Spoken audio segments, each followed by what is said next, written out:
Paging Dr. Randy. Paging Dr. Randy. I just got on call and they're paging me already. They want me to do work as soon as I get to work. Come on, let's go. Yes, you, come on. Well, I'm Dr. Randy. Nice to meet you. I'm a licensed family medicine physician. Since you're on call with me today, I want to make sure you learn as much as possible. Me and a few of my special friends are here to give you all the tips and info you need to live a balanced, healthy life. Are you ready to be on call with me?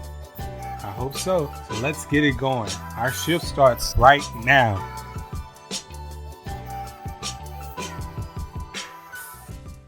Welcome back, healthy people, to On Call with Dr. Randy. Glad you decided to join me again. This week's episode is a solo episode, so you just get little old me, Dr. Randy. I hope you're okay with that. We will get through this together. Hold my hand. Come on, hold my hand.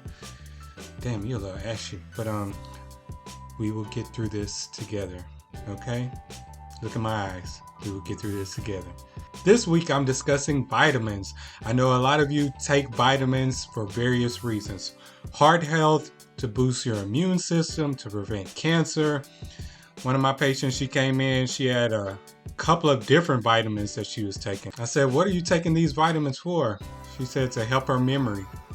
I said, okay, and what year is it?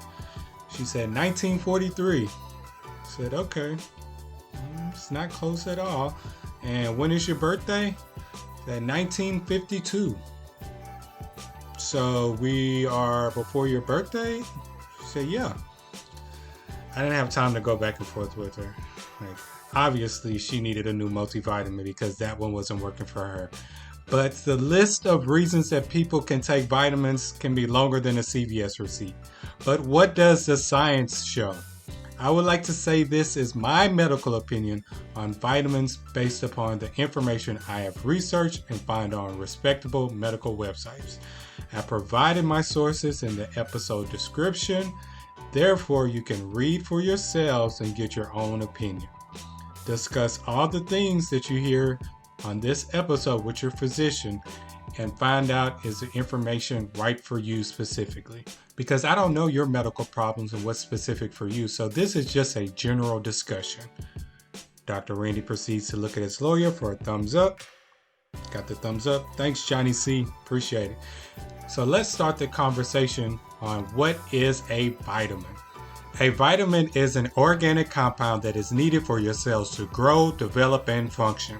There are 13 essential vitamins. Can you name them? I can name them. I didn't ask you, Inner Voice. I was asking the listeners. But go ahead, Inner Voice. Go ahead and listen. Okay. There's vitamin C. There's vitamin K. Vitamin A. Okay. I see you, Inner Voice. You're doing a good job. Keep going. Okay. I'm doing good. All right. So there's vitamin ATL, vitamin 123, and 321. They're twins. And then there's vitamin R2D2. Okay, Inner Voice. You're done. You don't know these vitamins. You knew a couple, but you didn't know them all. Oh, man. Yeah, let's get out of here. All right. I'm not going to list every vitamin. You can look them up on your own. But some of the other vitamins that he didn't name include biotin, folic acid, and vitamin B12. A large number of the essential vitamins are B vitamins that go by other names. For example, vitamin B6 is also known as pyridoxine, and vitamin B12 is also known as cyanocylcobalamine. Whew, that's a mouthful. I hope I said it correctly with me in my southern drawl. Vitamins are grouped into two categories, fat-soluble and water-soluble. Fat-soluble vitamins such as vitamins D, A, K, and E are stored in your liver, fat, and muscles. These vitamins absorb better in your body when you consume a fatty meal.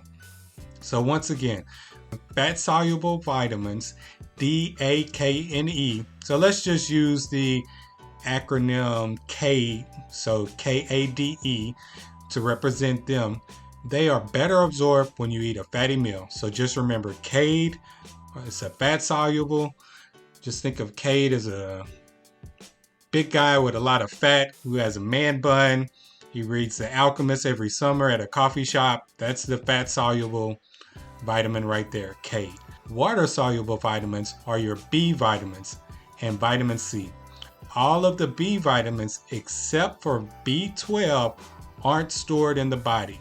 Consequently, all the rest of your vitamin B and C vitamins need to be consumed on a regular basis to prevent deficiencies. So once again, the water-soluble vitamins are your B vitamins and vitamin C. They need to be consumed on a regular basis because they aren't stored. The only one of those water-soluble vitamins that are stored is your vitamin B12. So quick review, your fat-soluble vitamins are which ones again? Cade, that's the fat guy. I'm not trying to disparage fat people, just trying to give you something to remember. But the big guy with the man bun, that's the KADE vitamins. They are your fat-soluble vitamins, and they absorb better when you eat something fatty with them.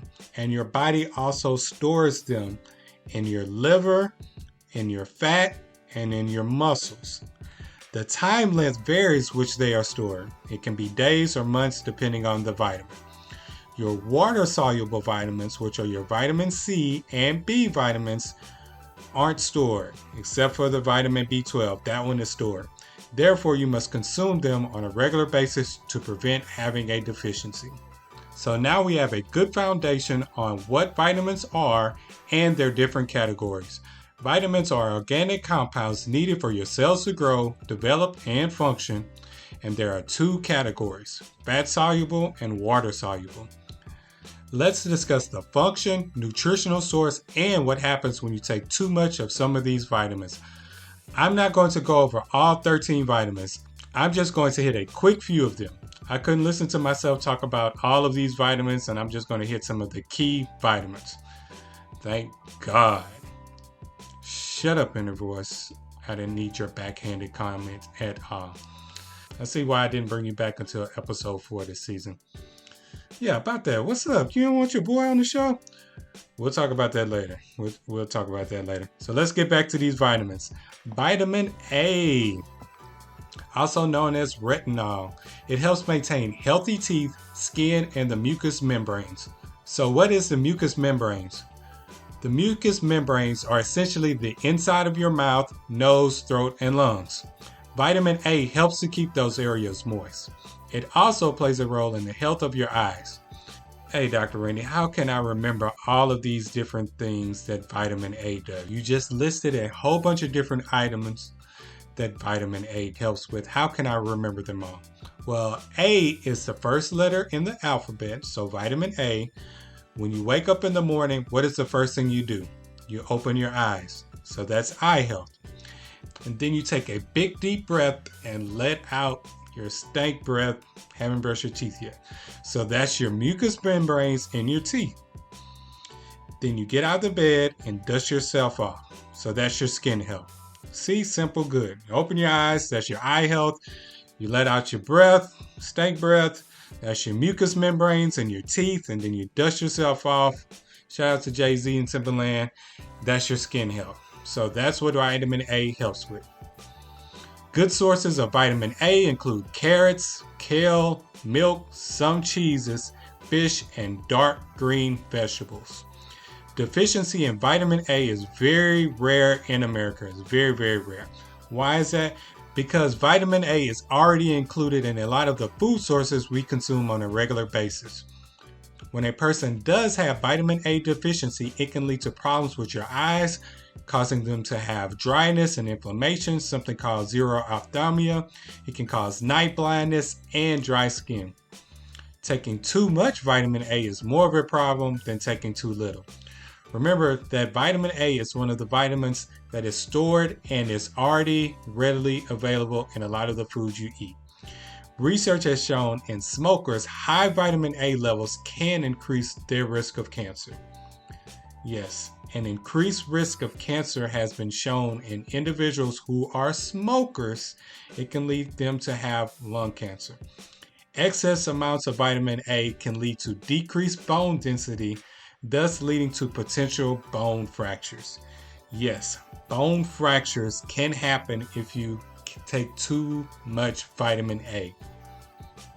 Sometimes people have too much vitamin A in their multivitamins. Thus, that can lead to the excess and lead to one of those problems that I mentioned earlier. Taking vitamin A in an ointment or cream may not be as dangerous, so you have to pay attention to how much vitamin A is in the multivitamin pills that you may be taking. All right, next vitamin, vitamin D, aka the sunshine vitamin. Vitamin D plays a role in helping absorb calcium from your intestines. Calcium helps in the formation of bones and keeps them nice and strong. Vitamin D is known as the sunshine vitamin because your body makes vitamin D by using sunlight. It can also be obtained by milk, other dairy products, and some fish. Low vitamin D in kids can lead to a condition called rickets. Basically, the kids are bow-legged and have weak bones. Vitamin D deficiency in adults can lead to weak bones, muscles, and as I've seen in some of my patients, low energy. Well, what are some of the reasons why some people have low vitamin D? Well, they could include not getting enough sunlight, wearing sunscreen that prevents the sunlight from reaching the skin so the skin can't make vitamin D, or you can have dark skin which affects the absorption of sunlight and your ability to make vitamin D. There is insufficient data that supports taking vitamin D along with calcium to prevent falls in postmenopausal women. So there was some research that's in the past that said that this may have been true, but over time this has not shown enough data to say that taking vitamin D is preventive in having falls. It is recommended to take vitamin D in infants who exclusively breastfeed, or breastfeeding moms can supplement their intake of vitamin D instead of giving the baby vitamin D. Taking vitamin D has not shown to decrease the risk of cancer, diabetes, prevent cognitive decline, and depression. Cognitive decline is Alzheimer's, so taking vitamin D has not shown to decrease your risk of getting Alzheimer's. That's Alzheimer's. That's the same as Alzheimer's, which is not a real word. It's Alzheimer's. There's no T in Alzheimer's. Okay, I'm off my soapbox. Taking too much vitamin D can lead to too much calcium, something known as hypercalcemia. Hypercalcemia can lead to stomach pain, abnormal heart rhythms, and affect you mentally. You will start acting weird if you have too much calcium in your body. So that was 2 fat-soluble vitamins. Let's discuss 2 water-soluble vitamins. And remember, your water-soluble vitamins are vitamin C and the vitamin B vitamins. Let's start with vitamin C. And as you remember from last week, C stands for cookie. Vitamin C is also known as ascorbic acid. Sources of vitamin C include oranges, tomatoes, potatoes, red and green peppers, strawberries, and broccoli. Make sure you eat these fruits and vegetables uncooked because if you cook them, it can break down the vitamin C. In underdeveloped countries, low intake of vitamin C can lead to something called scurvy, which causes bleeding gums, loss of teeth, mouth looking like Jerome from Martin, and poor wound healing. So low vitamin C can lead to bleeding gums, loss of teeth, and poor wound healing. Vitamin C functions in the making of collagen, neurotransmitter, and protein. It is used to help make proteins for the skin, ligaments, tendons, and blood vessels. Vitamin C also helps the body to absorb iron. So if you're taking iron for anemia, you need to take it with vitamin C because this is shown to help your body absorb more of the iron. They go hand in hand, and taking vitamin C with iron will help to improve the levels of iron in your body. Vitamin C is also an antioxidant, which means that it can help block something called free radicals, which are molecules that cause damage in your body. Now let's get to the part I know you've been waiting for vitamin C. I know a lot of you all take vitamin C to help boost your immune system. Well, does that work? There's not enough evidence to show that taking vitamin C helps boost your immune system. A lot of research has shown that taking vitamin C doesn't actually help prevent you from getting the common cold. But if you get the common cold, it may shorten the duration in which you get sick. It's kind of like wearing an ankle brace playing basketball. It won't totally stop you from rolling your ankle, but if you do, wearing your ankle brace, you won't roll your ankle as bad. And if you take vitamin C after you get the common cold, the research has shown there is no benefit of starting to take it after you've gotten a common cold. It has to already be in your system. It's like rolling your ankle, then putting the ankle brace on after you roll your ankle. It's too late. It already needs to be on. Vitamin C needs to be in your system. So just to quickly summarize, taking vitamin C, the research shows that it doesn't prevent you from getting the common cold, and there's not enough evidence to show that it boosts your immune system. But if you happen to get the common cold while you're taking vitamin C, the research shows that it can decrease the duration in which you have the common cold. So let's just say if you weren't taking vitamin C and you got the common cold, you may have the common cold for a week. If you're already taking vitamin C, it may reduce the time that you have the common cold to 5 days.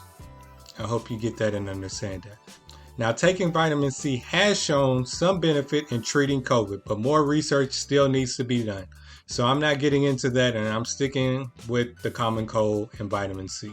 All right, so let's move on to the next water-soluble vitamin, vitamin B12. Vitamin B12 is needed for the formation of your red blood cells, your neurosystem, and the formation of your DNA.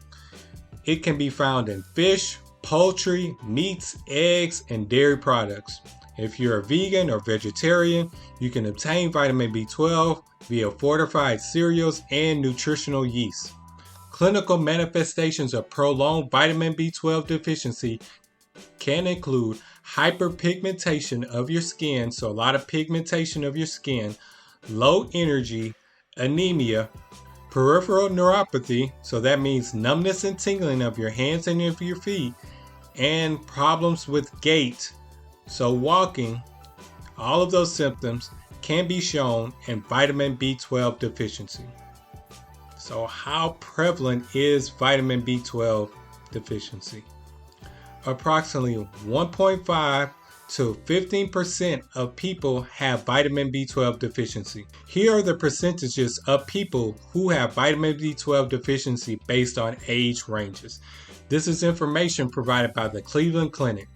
At least 3% of people aged 20 to 39 have vitamin B12 deficiency. 4% of people from the age of 40 to 59 and 6% of people who are over the age of 60 have vitamin B12 deficiency. So who is at risk of having vitamin B12 deficiency? Alcoholics, vegans or vegetarians, alcoholic vegetarians, so basically vegans who get drunk off Brussels sprouts, people over 75, and individuals with digestive disorders such as Crohn's disease are all at increased risk of having vitamin B12 deficiency. There has been some thought that taking vitamin B12 can help reduce bone fractures in the elderly or reduce cardiovascular risk, so decreasing your risk of having a heart attack. However, the research at this time has not proven this to be true.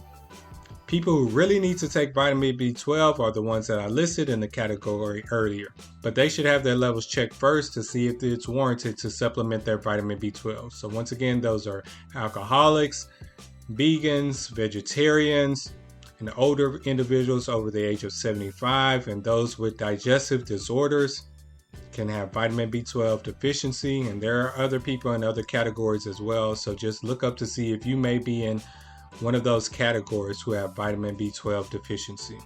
All right, so let's talk about multivitamins. Did you know they aren't really regulated by the FDA? So yeah, those pills that you take that are full of multiple vitamins in one pill, they're not regulated by the Food and Drug Administration. Since 1994, dietary supplements have not needed the authorization of the FDA to be manufactured and sold. This is due to the Dietary Supplement Health and Education Act of 1994. This act left manufacturers to their own devices to evaluate the safety of their products as well as the labeling on said products. So these companies are basically left on their own to do their own research and see how effective and safe their medication is. That's very interesting. I'm going to just leave it at that. That's very interesting. New supplements developed post-1994 do not require approval by the FDA, but must be reviewed before marketing. This can be frightening as a provider. Like with many of my patients taking multiple prescribed medications due to multiple chronic illnesses and potentially having an increased chance of their drugs interacting with each other and having some kind of side effect. Like this is very, very scary for me as a physician. So that's why I kind of depend a lot on pharmacists to help me out in determining if certain supplements may be of harm or benefit to my patients. Let's look at a couple of multivitamins. Multivitamins may be made in different combination of vitamins in different amounts. Often, a lot of multivitamins have more vitamins than the recommended daily amount of vitamins. Why is this? This is because your body is not able to absorb these pills as well as they're able to absorb food. Consequently, they have to put more of these vitamins in the pills because your body is not able to absorb all of it. So I'm going to start off by talking about two multivitamins. The first one is a women's vitamin made by Prevalent Health, which is found on Amazon. So this multivitamin contains over 133% of the daily vitamin A, so that's the recommended daily amount, 50% of the recommended daily amount of vitamin D, and get this, over 1000% of the recommended daily amount of vitamin B12. So over 1000% of what you actually need of vitamin B12. And for vitamin C, it has over 167% of the recommended daily amount of vitamin C. Wow. All right, so let's switch to another multivitamin. So this one is a one-a-day multivitamin supplement. So let's look at the daily amount that's in this multivitamin. So it has 78% of the recommended daily amount of vitamin A. It has 93% of the recommended amount of vitamin C. It has 125% over the recommended daily amount of vitamin D. And for vitamin B12, it has 250% over the recommended daily amount of vitamin B12. So this one isn't as bad as the other multivitamin, but still has more than what you need. So just think about that. So you're already taking a lot of vitamins through your food already. And then if you're taking a multivitamin on top of this, you're at increased risk of possibly taking more vitamins than you need. You may already be getting enough by what you're eating already. If you haven't checked your levels on your own, when you go to the doctor, you may be taking more than you need. It may not be necessary. But you can always check your vitamin levels when you go to the doctor, but just realize that may be an extra cost. Not all insurances pay for you to check your vitamins, and you need to research to see if your insurance company will cover that. All you got to do is call them and you can ask them, hey, do y'all pay for me to check my vitamin levels? And if they don't, you may need to call a specific lab to find out how much that cost may be. I don't know specifically for each particular lab, but there are different costs for each lab. One lab may charge you $5 to check your vitamin A levels. Another lab may charge you $50. So you may have to kind of shop around to see what your lab level costs are. All right, so let's wrap this up with some key points. Number one, think about what vitamins are you taking? Are you taking them by themselves? Are you taking them as a multivitamin? And has this vitamin actually been helping you? For example, if you're taking vitamin C on a regular basis to prevent you from getting sick, but if you've been getting sick on a regular basis, the vitamin doesn't seem to be helping you. So think about, what are you taking your vitamins for, and has it actually been helping you at all? Key point number two, are your levels even low? Like I mentioned, You may be already at the correct amount of levels for you specifically, but everybody's health differs. So you need to figure out what you need for you, and specifically, are your levels high or are they low? So check your levels if you want to see if you're high or low. Point number 3, assess your diet. If you think you may be low on a vitamin, think about the food that you're eating. Like I mentioned earlier, food is your best source of vitamins. You may not need to take a multivitamin, but you just need to eat more fruits or more vegetables or more healthy lean protein meats. Assess your diet. Sit down and talk to a nutritionist if you have to. Your doctor can refer you to a nutritionist who can assess your diet and tell you different ways that you can supplement your vitamins by incorporating certain foods into your diet. Key point number 4, if you're taking a multivitamin, make sure it doesn't interfere with other medications you're already taking. This can lead to major problems if a multivitamin or just a regular vitamin interferes with the medications that you're already taking. Can make certain medications higher in dosage than they should be, and then you can have adverse effects of those levels being too high. Lastly, discuss with your physician. You may be in a category where you may need to take certain vitamins. This can include people who have had weight loss surgery, elderly individuals, people in underdeveloped countries, alcoholics, and vegetarians. So these are just some of the people who may need to have a vitamin supplement because they may not be getting everything they need via their diet. So that is your quick, I don't know, I can even say the word quick. That is your summary on multivitamins and vitamins in general. I hope you learned a lot and got a lot of information. It took me a while to kind of sit down and do this, so forgive me if this episode comes out a little later than my other episodes. If you have any questions, please discuss this with your doctor. Don't slide into my DM asking me questions. I've provided you enough information. Nah, I'm just joking. But for real, sit down and discuss this with your doctor, and also discuss this with your pharmacist. They can provide you some good information as well. If you found this helpful, be sure to like, subscribe, share this with others, and leave a comment. I will be discussing minerals on the next episode. So this was just a discussion on vitamins. The next discussion will be on minerals. So look out for that coming in the next week. And as always, stay healthy physically and mentally. Have a good week, y'all.